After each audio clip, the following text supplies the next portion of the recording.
Hey guys, my name is Kay and I'm 42 years old. As the kids say, let me spill the tea on this wild journey I've been on. And don't be too mad at me because I'm sure you'll agree when I say that he deserved everything that was coming to him. I moved to Arkansas a few years back to be closer to my son, who's working here in the States. Originally from Sudan, I wanted to soak up that American culture because I had never been. To be honest, it took me a long time to get the hang of things around here, but overall, I've been enjoying my stay. I've always enjoyed American shows, so it was nice coming to the place that I had been watching when I was growing up. I lived in a small apartment that wasn't too far from the city. Things were perfect around here. That was until a few months ago when I got a new neighbor. Now, let me tell you, everything was pretty good in this apartment complex. It wasn't anything fancy, but we had this lovely little community going on, a melting pot of different folks, and I was digging it. Enter Stefan, the new guy. This dude was like a storm rolling in. No nonsense, always offended, even by things that had zero to do with him. You know the type. Energy vampires, sucking the life out of you with their negativity and pessimism. I've been on this earth way too long to let this guy come in and mess up our beautiful community with his negativity.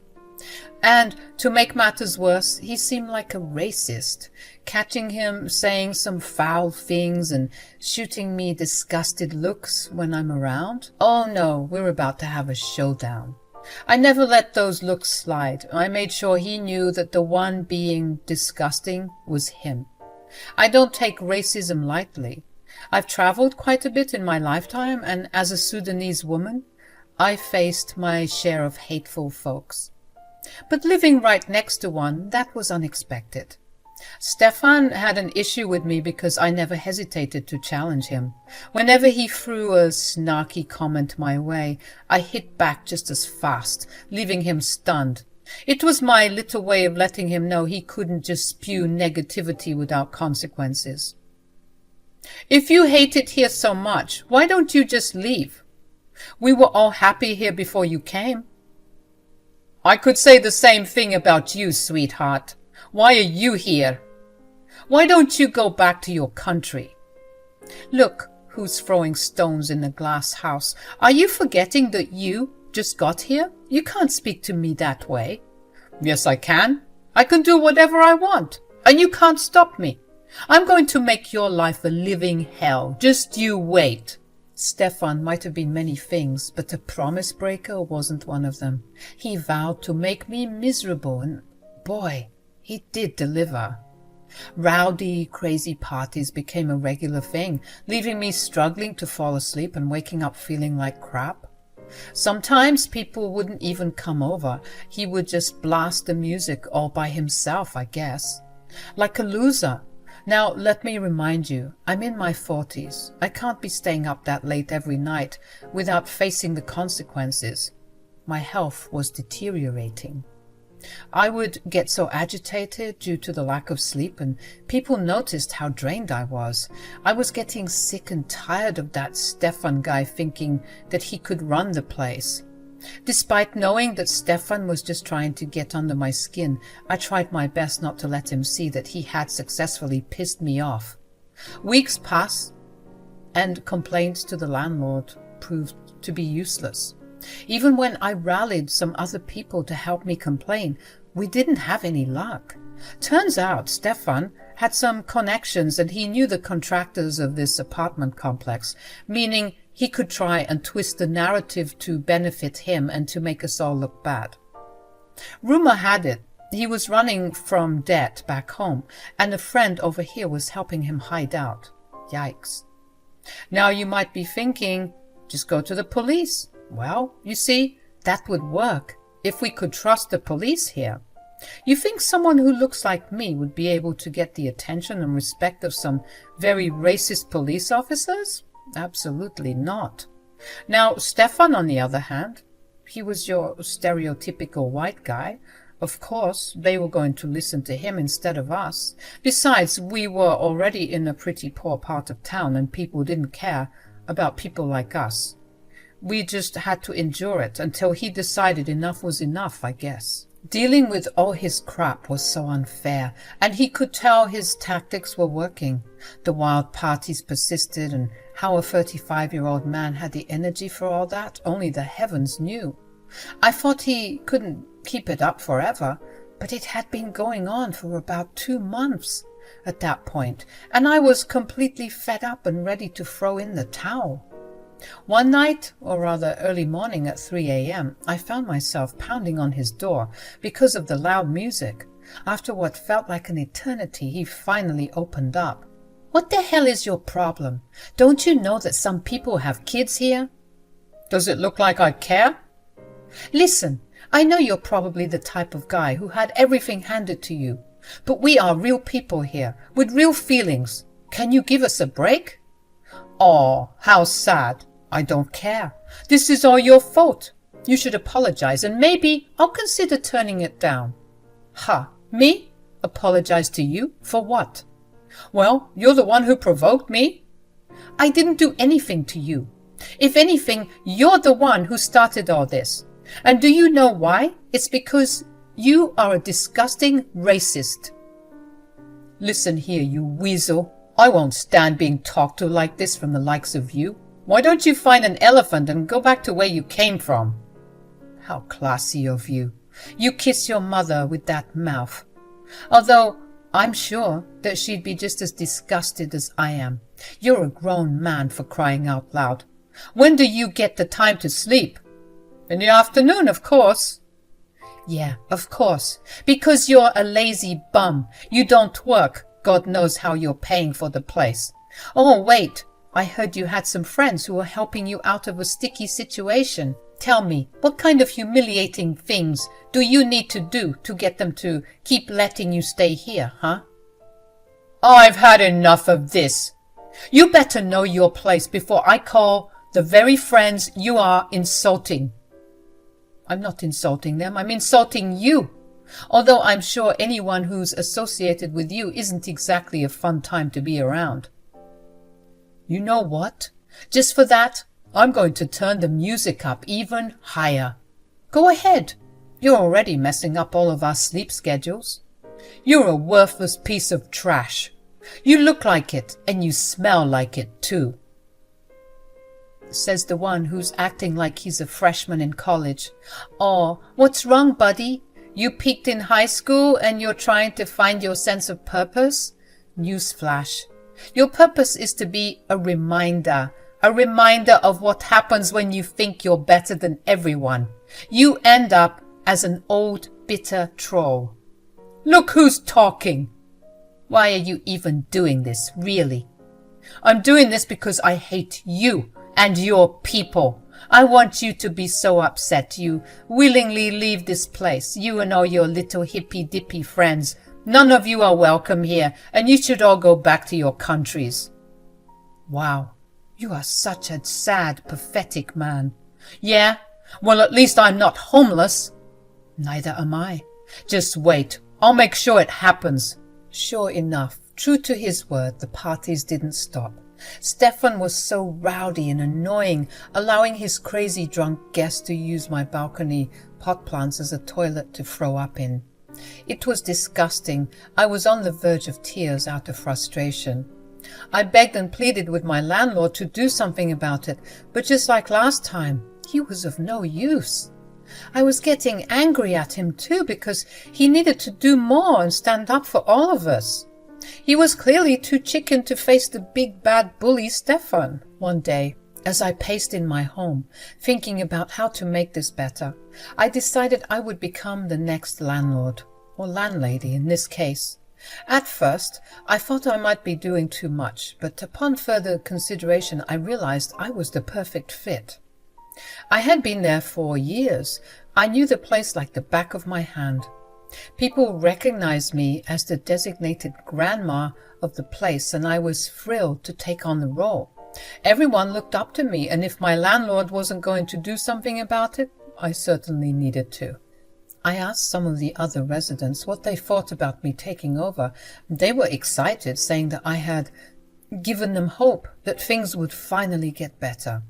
With the help of some friends rallying behind me and us protesting the poor conditions, we got the attention of the apartment complex's supervisor and building manager, who was above the landlord, but different from the contractor. I wasn't too sure if he was aware of Stefan and his shady background. I didn't want to risk losing all the progress we had made fighting the power and posting about it on social media, because what if this guy was in Stefan's pocket too?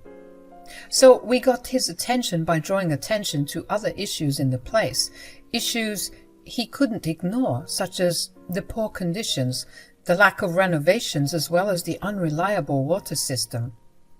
It also helped big time that the current landlord was ready to retire, so all the signs were pointing to me, and I was excited. It seemed like becoming a landlady was now a possibility after it was just a passing thought, and I was ready to show Stefan and any of his cronies that if you mess with the big dog, you better be ready for this bite. I also asked my son to help us out with this situation since he was a paralegal. He could assist us in getting a case going against Stefan and anyone else who was disturbing the peace. Slowly but surely, the pieces were coming together. Stefan continued to be a menace. He stopped blaring loud music at night like he used to. He'd do it maybe 3 times a week now instead of every day. But he would cause ruckuses in other ways. He would steal people's groceries left on their front door and try to solicit people, and he was just a nasty guy to be around. Every single time he went out of his apartment, it was time for all of us to go into ours. That's how much everyone hated him. Anyway, a few more weeks went by, and I felt like I was finally ready to present my case. I approached the manager with conviction, laid out all the truths about our living conditions, except the stuff about Stefan, and told him that I was ready to take on the position as the next landlady. He told me that he would get back to me after reviewing our case, and all we had to do was patiently wait for him and his decision. I was nervous for those couple of days, wondering if all of this hard work was for nothing. But then we got the news that he had accepted our proposal. Yes, I was over the moon and excited for everything that was to come. I was getting bored and wanted something new. I knew that taking care of this community was the right step, and because of Stefan, it was the necessary step. Now, thankfully, I and the other residents had managed to keep this a secret from Stefan, thinking that if he knew, he would definitely do something to stop us. Luckily, he was none the wiser, and I was set to hand-deliver the news to him, which was the moment I had been waiting for this whole time, to stick it to his stupid face. But before I could do all of that, I had to wait for my son to finish up the case file we were making against Stefan and all of his shady actions. Somewhere in the middle of all of this fighting for justice, we decided that we didn't just want to silence Stefan. We wanted him gone for good. With the help of my son, as well as getting some more dirt by talking to people around the neighborhood, we found out some pretty nasty stuff that our dear old buddy Stefan was getting up to. Turns out that the debt from back home was more than just that. Apparently, he's known back home for having a crazy gambling addiction, as well as being charged for gross misconduct because one time he was very drunk and he exposed himself to people in public. Yikes. Turns out he's an even bigger loser than we thought. Additionally, he was caught for fraud and hacking, and some people were even suspecting money laundering in the list of crimes as well. This guy had a whole rap sheet of offenses, and I was determined to bring them all to light. Also, his friends were forgotten in all of this. I also wanted to find out exactly who they were and take them all down so that we wouldn't have to worry about any more nonsense after that. Once I got word from my son that everything was a go, I was ready to take stupid Stefan down. Like I said, I didn't take too kindly to racists, and he was going to regret the day he set foot in our community. I decided to present the news to him in the middle of the night, a little payback for all those sleepless nights I had. It seemed like today was one of his off days because there was no music. He was fast asleep like a normal human being. Unfortunately for him, he was about to receive another rude awakening. He answered the door, sounding groggy and tired. When he saw that it was me, he suddenly squared up, having all of the energy for a fight. I was ready to bring it, however, so I didn't mind all of the insults and curses he was throwing my way. I let him ramble for a bit, enjoying the look on his face now, so that I could savor the disappointment he was about to experience. "What the hell are you doing here?" "Nice to see you too." "It's 2 a.m. I'm trying to sleep here. What do you want?" "Funny. I thought this was peak partying time for you and your friends. Whatever happened to that, huh?" "Don't start with me. You don't even deserve to breathe the same air as me, you worm." "Oh, that was a good one. I'm sure you will find the right crowd for your comedy with where you're going. You better stop practicing your icebreakers." "What are you talking about?" 3 things. You're being evicted, I'm the new landlady, and you'll be going to jail soon, so don't think about skipping town. They will still find you, and that's an extra charge. You're welcome for the free advice. Wait, hold up! What did you just say to me?" "What, are you deaf or something? 35, already losing your hearing? Maybe it's because of all that music you were blasting." "You think you're hilarious, don't you?" "I know I am, but unfortunately, I'm not lying about anything I just said. I'm the new landlady." I showed him the paper I had in my hand, and he snatched it, reading it frantically. His eyes got wider when he saw that it was all legit. I was the newly designated landlady for our apartment complex, and he just couldn't handle it. "How is this even possible?" "You see, Stefan, evil may come for a visit, but be rest assured, it will never become comfortable here. You're a terrible person, and your sins are catching up to you." "Shut up! I don't believe in God." "Well, maybe you should, because with where you're going, you're gonna need him." "This is ridiculous. Who would listen to someone like you? You're nothing. You are the scum of the earth." "Wrong again, Stefan. It's actually you who's the scum of the earth, and soon everyone will know it too.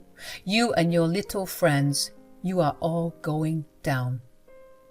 Before he could answer, I shoved another document in his hands. He was reading it over and over and over again, and I could see his resolve crumbling in his eyes.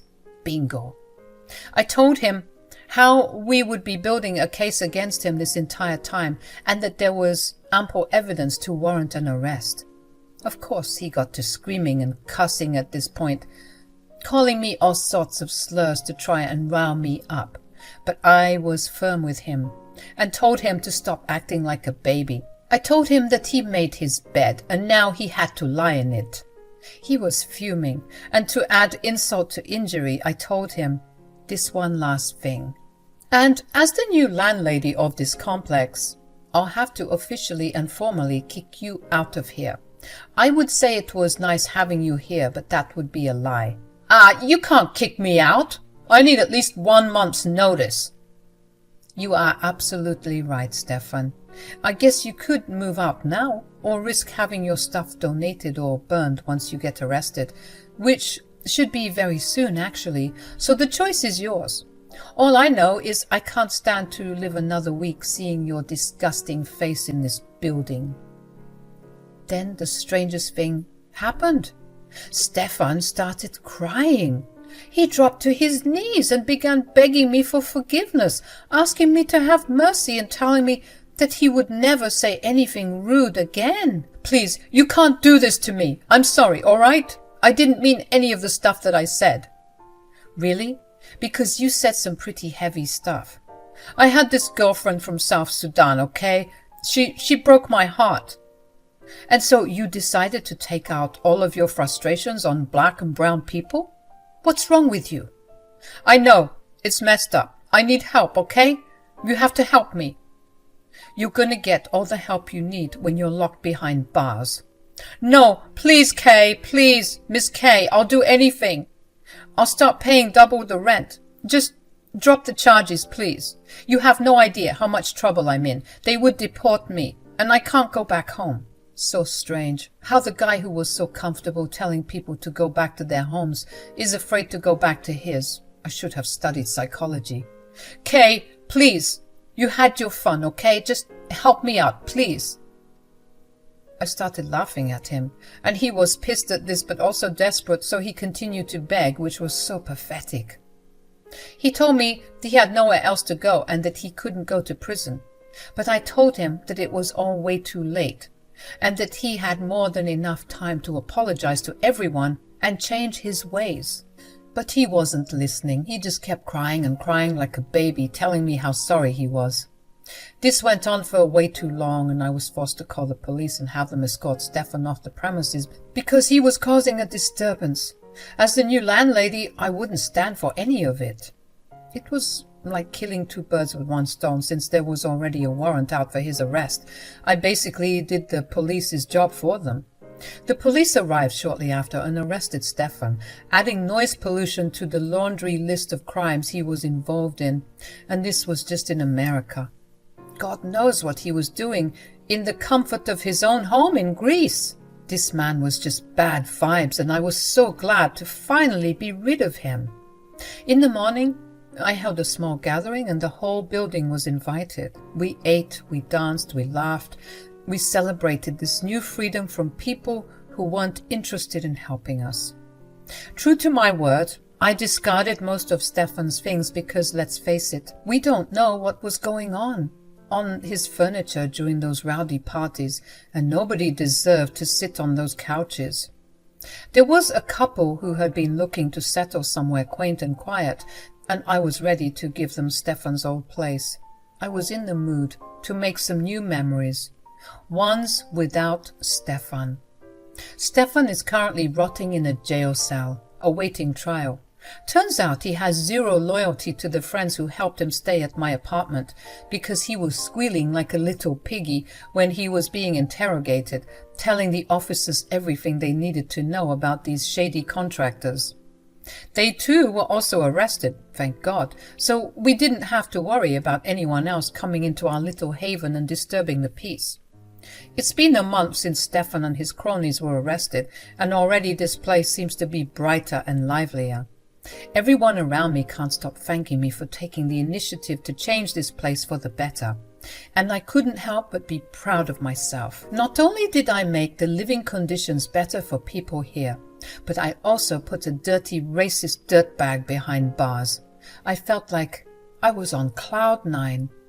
Sometimes, if I feel like being extra spicy, I'll visit Stefan in jail just to see how he's doing. In case you were wondering, he's not doing too good, folks. He's getting skinnier, and it looks like they're really roughing him up in there. I don't know what he expected. Maybe he thought that the police would separate him from the friends he ratted out. But when you're working with a police force that's heavily underfunded and a bit corrupted, anything goes. Those guys were giving him the business, I'll tell you that. When Stefan realized that I wasn't there to help him, he stopped accepting visits from me, which was hilarious because I had already won. Now he was just left in the corner of a dirty jail cell, licking his wounds.